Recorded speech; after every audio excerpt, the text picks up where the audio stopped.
out there doing some crazy things again. Eating ants and sleeping in cow dung, according to the clip. I think we said that There's three more times. to it than that. I was just going to say, you do more than that. Do more. And I think some you've posh had a shower. restaurants serve ants, don't they? They do. How has it been doing this again? It's been amazing. I mean, I just feel so honoured to be back, and it feels such a privilege to meet these people. And it feels more necessary and urgent than ever. I really do believe that there are deep messages that we can learn from people living very different lives to our own.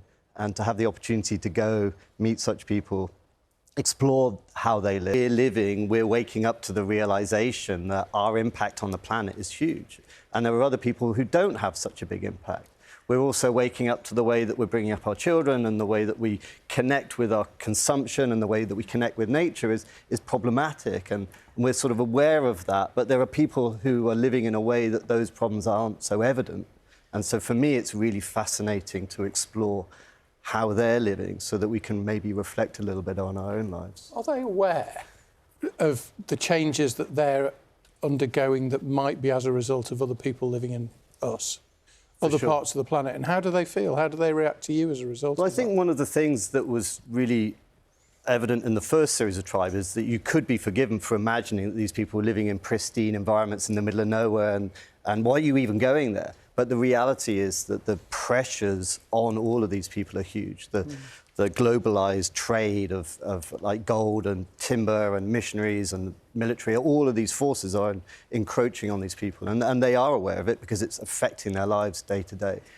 You mentioned more than once what we could learn from them. And I'm fascinated to know what can we learn from them in the way that we raise our children, live our lives. Yeah, I think that community and connection is a huge aspect. Every tribe, obviously each Indigenous group is different, but I think generally across the board you can see that their relationship with their place, they know who they are, they belong, they have a sense of belonging to people, to the community, to the environment, and they have a respectful relationship with that environment, which I think is really beautiful. We've mentioned, like, all the deep stuff there, but I am curious to know, what's the worst thing that you ate or drank? Well, everyone in this series, I mean, when you saw the ants, they were quite I mean, they didn't taste bad, but they were quite...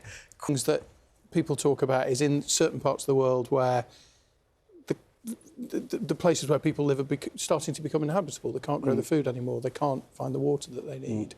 And therefore, do you think migration out of necessity to survive is going to be a growing problem? For sure, for sure. I mean, I think it's well understood the predictions for certain areas, especially around the tropics, are going to be humanly uninhabitable in our lifetime. And so those people are going to have to go somewhere, and those pressures are going to compound as they go north and south out of that area. And I think we really are facing some very complicated times, and for other people much more so than us, sadly. And so we're kind of in a very privileged position, living at this latitude on an island, and you know, and yet there's going to be lots of real issues for other places. And the trouble is that we're part of that. We can't just sit there going, that's your problem, because in many ways we are, as a rich nation, alongside other rich nations, part of that problem. And I think that's one of the big things that I learned making these programmes, is that we're all part of it. Sorry to take it deep again. No, please. Thank you very much indeed. It's lovely to see you. Thanks. Trust me to do the shallow stuff. No, I wanted to know that as well. All the depth of a paddling pool over here. Anyway, Tribe starts on Sunday at 9 o'clock on BBC Two and is also available on the iPlayer. Thank you.